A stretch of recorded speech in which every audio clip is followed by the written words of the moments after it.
Schadenfreude? Everybody must have screamed, ah! He's a song hero. A little pushy. Are you back from listening to Stairway to Heaven twice? Now, those are just words I looked up on the internet. Unreasonable Down, a podcast about West Virginia University basketball, starts now. Hello. From the studio in Nitro, West Virginia, this is Unreasonable Down. It's a podcast about West Virginia University basketball, part of the Basketball Podcast Network. I'm Josh Witt. This is episode 14, Oklahoma State Cowboys and West Virginia loses. They were down 9 at the half. They took the lead in the second half, gave up the lead, and I wish the other Boone brother would have stayed, and that twin Boone would have went somewhere else, specifically tonight. That guy was good all game, confident, laughing, like very, very confident. And West Virginia is now 0-2 in Big 12 play, and this is the first time that they've started Big 12 play with a 2-game road trip and didn't come back with one. The only other time they've started 0-2 in the conference was Emmett Matthews' freshman year, and that team lost their first 5 and then went to a sad tournament with a losing record and got blown out by Coastal Carolina, which is like one of the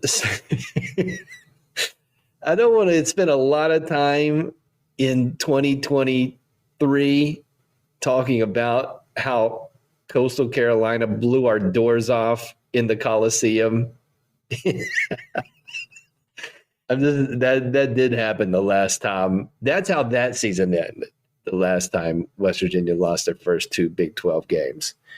And so here we are. On paper, West Virginia has 2 losses in the conference. Ken Pomeroy's computer in Las Vegas had West Virginia as an underdog in both of these games. West Virginia took Kansas State to overtime and did not do that tonight against Oklahoma State. But there's 2 things that happened that changed the momentum in their 2 Big 12 games, and both of them involve arm sleeve E Steve. Both involve Erik Stevenson. And before I get to that, let me just say, if you're selling your WVU stock, I want it. I feel like I'm buying at a real value opportunity here. The stock is depressed. There's a lot of – it's crazy.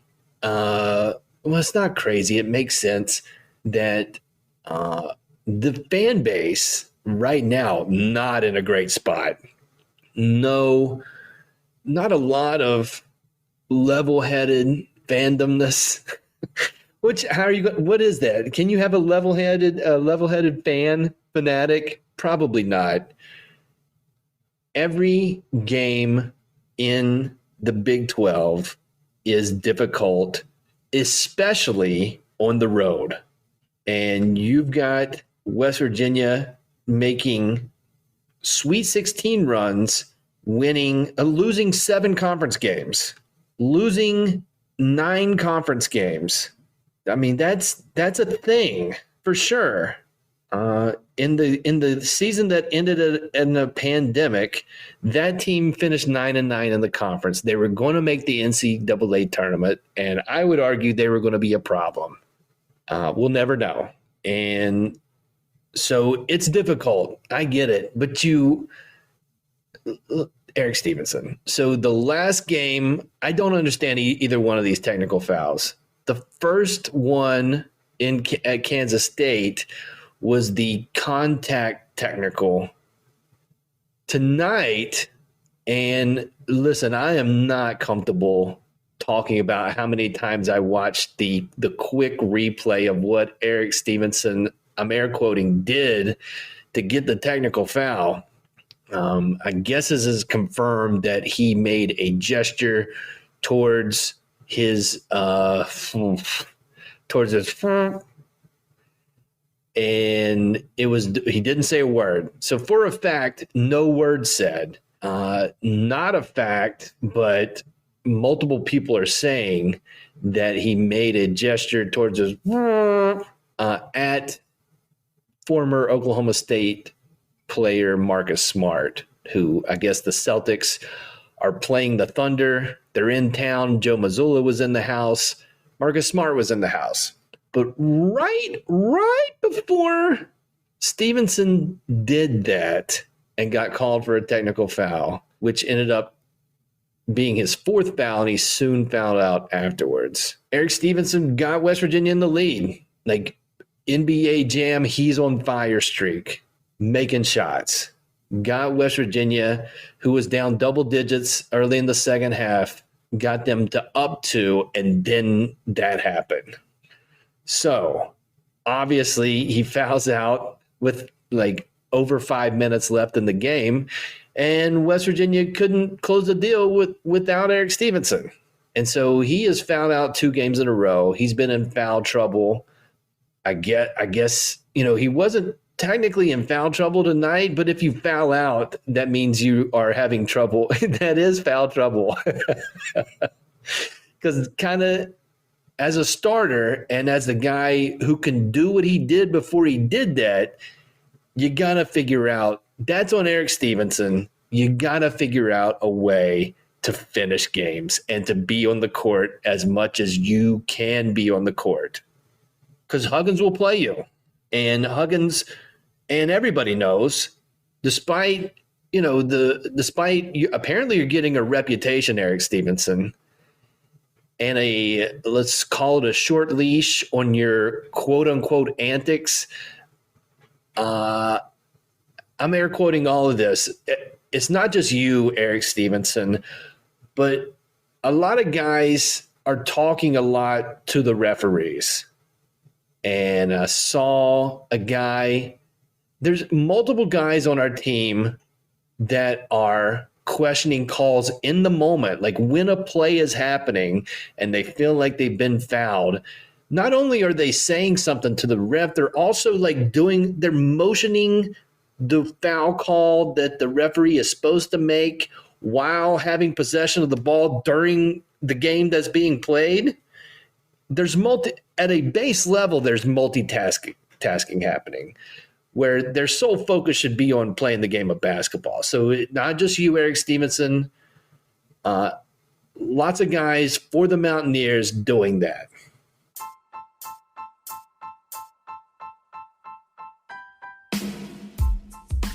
The NBA season is heating up and there are still so many unknowns. Yes, the Lakers are not going to go 0-82. Yes, the Bucks are not going to go 82-0. But will Javon Carter stay in the starting lineup? Will Deuce McBride make it in the rotation for the Knicks?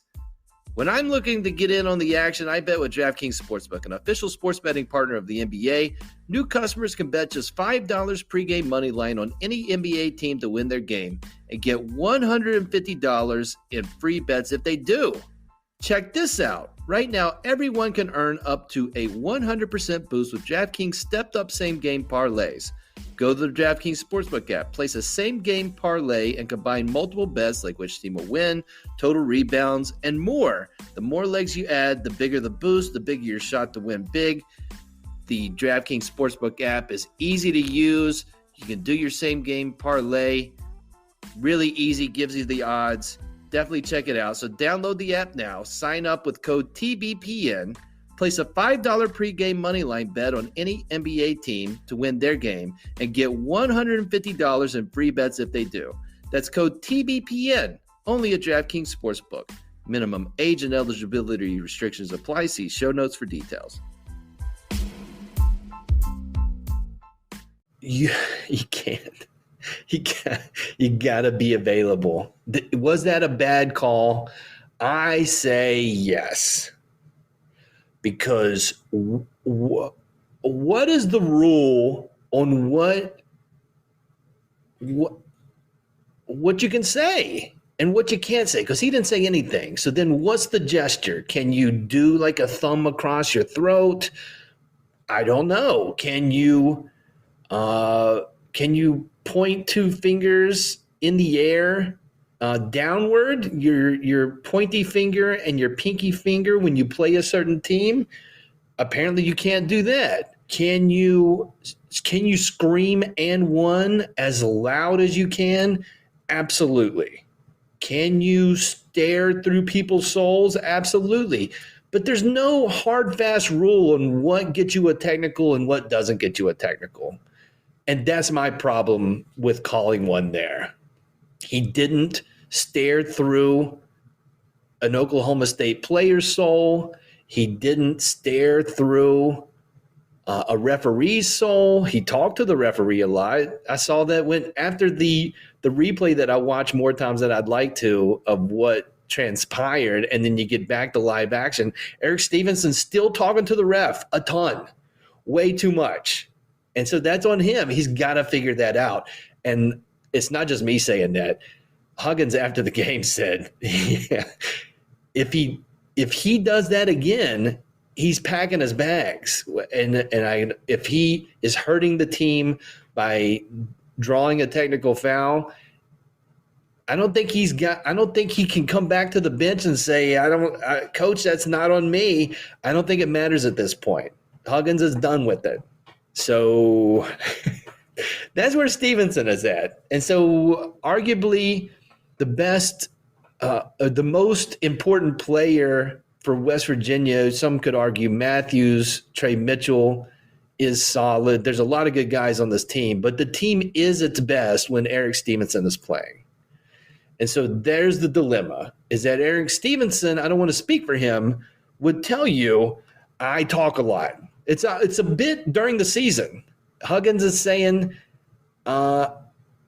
in practice, or I'm assuming in practice, he's saying when I tell him to shut up, he shuts up. And I'm assuming Huggins is saying that during games as well as in practice, and it's not happening in the games, apparently. And these two things, it's not his words that got him a technical foul. It was his contact in the Kansas State game, and it was the gesture towards in this one. So it's not his words, but even it's a bit of Huggins, and even Huggins saying in the post game, talking about other fiery players that he's had that don't hurt the team. And without a doubt, right or wrong, each of these two technicals cost West Virginia for sure. Cost them for sure. So it's a zero tolerance policy. You don't get the doghouse. You don't get to play here anymore. It's not even just a one season that's done. It's even worse than Issa Ahmad Wes Hare's territory, where Huggins is calling a shot and saying, you do it again, you're out. If he does it, he's out. And that full circle, now that's in play for this season. Huggins didn't say specific names in the sad season that ended with the blowout loss to Coastal Carolina in the Coliseum in a game that didn't matter or count, really. But that season had two guys getting dismissed from the team. And if Huggins is calling a shot, so that's in play. Do I think that's going to happen? I would hope not. I would hope not. So then it's on Stevenson to figure out how to be effective and not in Huggins' words, hurting his teammates. And I don't know Erik Stevenson very well. This is his first season here. I don't know his work from his other three schools. The work laid out now is he's a very confident guy. He talks a lot. Lord knows what he said to that Florida cheerleader. He's had many technical fouls, like more than one in a season, too many technical fouls. And you can get to they didn't lose by one because the guy made 1 or 2 free throws, and West Virginia still had the lead for a little bit before the Boone brother got him. But again, so the repetition in the two games, Stevenson and what he has done, turnovers, especially in that first half, bouncing it off your foot, bouncing it, just giving it to the other team. Noel wasn't coming out of nowhere to pick your pocket. It's just self-inflicted wounds. It got cleaned up in the second half, and that's what helped West Virginia get back into it. But you still had 15 turnovers. It's too difficult to win on the road, period. And then if you've got 15 turnovers without looking at anything else, that's tough sledding, putting yourself in a tough spot. And then in critical moments, West Virginia didn't make free throws. I mean, the ones I remember the most were the Keedy free throws there late in the second half, where it's still 1 possession, 2 possession game. And I mean, he didn't get either one of them. They missed 11 free throws tonight, so incrementally better from the free throw line. But listen, they've won the rebounding battle in their first 2 games. The defense Oklahoma State shot 48%, but West Virginia did get stops. So then it's like, so what happens next? So then let's talk about what happens next here in a minute.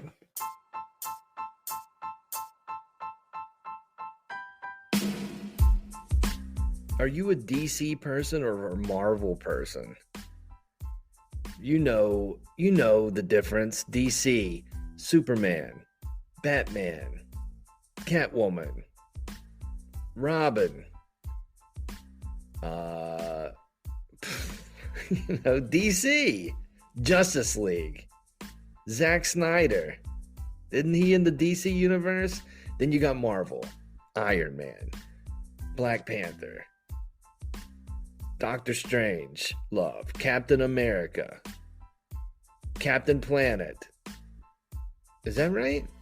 Anyway, if you know the difference between DC and Marvel, then you probably have comic books, and you probably have comic books that you would like to sell to somebody, and that's where Freeman Sports Cards and Collectibles come in. You call them at 304-416-3631 and tell them you've got DC comic books, Marvel comic books, other comic books, and they'll say, yeah, I'll buy them and I'll give you cash money. So comic books, action wrestling figures, sports cards, give them a call, 304-416-3631. Freeman Sports Cards and Collectibles. Before I get to what's coming next, some other quick thoughts on this game. Shout out to the Pat Sumnick minutes, because Huggins was trying lots of stuff in the second half. He was playing Trey Mitchell at the 5. He was playing 3 and sometimes 4 guards out there, it seemed like. Sumnick played 7 minutes in the second half, and he had 4 rebounds. He was rusty, obviously, probably wasn't expecting to come into this game, but he went hard. So shout out to Pat Sumnick and Keedy Johnson. He made that 3 to get West Virginia to overtime in the last game. That's the only shot he's made not from the free throw line in the last 2 games. He's 1 for 18. And that is not sustainable. That has to get better. Not like a, hey man, get better. It's just got to get better. Keedy Johnson is not going to shoot. What's 1 for 18? What's the math on that? He's not going to shoot 6% in conference play from the field. I don't think he's going to do that. And, at halftime, they're down 9. And I was asking the internet, I'll take your WVU stock off your hands. And so I think not specific transactions, but I have been able to accrue some more WVU stock for this season. I mean, it's at a point where your leading scorer is in a zero tolerance policy for technical fouls. So the stock's at a price that I want to get more of it because I think it's gonna perform better. With all that being said, I'm not transferring. The next game for WVU, the game to break the slide here, the 2-game slide, Kansas comes to town. And they come Saturday, 6 p.m., ESPN Plus. It's a sellout. Kansas is really good again. Harris is good. Some of the names. Harris is good. Wilson is good. Both of those guys been there a while. McCullough comes over from Texas Tech. He's been really good. They have really good freshmen because Kansas gets really good freshmen. And Kansas is 1-0 in the league. They just beat this Oklahoma State team barely in Allen Fieldhouse. Kansas, between now and their trip to West Virginia, they have a trip to Lubbock. So that should be intense. McCullough coming back to Lubbock, playing for the Jayhawks. So I will be rooting for Kansas in that game. I do not want Kansas losing to Texas Tech and then coming in to Morgantown trying to get right. I don't want West Virginia to be the get right team. If you're looking around and trying to find the get right team and you don't see it, then it's you. And so I want Kansas to come in 2-0 off of a gritty win at Lubbock and then go as far as you can go geographically from Lubbock to Morgantown I want you to be tired, excited about being 2-0, and freshmen play on the road against a team with seniors and messages delivered in the next few days, and West Virginia gets their first Big 12 win. That's what I want to happen. And that's what you want to happen, right? How much Pat Sumnick will we see against Kansas? I don't know. If Emmett Matthews is in foul trouble, we're going to see Pat Sumnick. I think he may have bypassed the Josiah to get some of those minutes. I am officially saying this is the first must-win game, which is a tough spot. Number one, because it's so early in the season. Because after the Kansas game, there's 15 more conference games. And the game with Auburn coming to town and Charles Barkley. So you hate to throw out a must-win game in mid-January or early January, but we're here. Because if you go 0-3, in the conference, and not even in the conference, if you lose 3 in a row, it's not great. 2 in a row, you could be a really good team and lose 2 in a row. 3 in a row, oof, it kind of it's diminishing returns, is all I'm saying. Javon Carter and Dexter Miles in their senior year, they lost 3 in a row in the middle, and they lost 5 out of 6. And that team was really good and lost to the eventual national champions. So you can lose 3 in a row and still be a really good team, and you can lose 5 out of 6 and win 2 games in the NCAA tournament. I'm just based on history. But not even just looking at Kansas. The next 5 games, 4 of them are at home. Kansas, Baylor, TCU, and Texas. You get those 4 at home, and sandwiched in between is our nemesis, the Sooners. Our recent nemesis, the Oklahoma Sooners. So the Twins are waiting for you. You've got a twin sandwich in the middle of 4 home games that are very difficult. I mean, Ken Pomeroy's computed those 4 games. You've got number 5 in the country, number 20, number 34, and number 6. That's your 4 home games. They showed the graphic during the game. The 10 toughest remaining schedules are the 10 Big 12 teams. I mean, you can't make it up. It's a must win. I hate to say it out loud, but the game versus the Kansas Jayhawks is a must win because then you get Baylor, then you go to your nemesis who you haven't beaten in Oklahoma. Can they win their first must win game of the season? I hope so.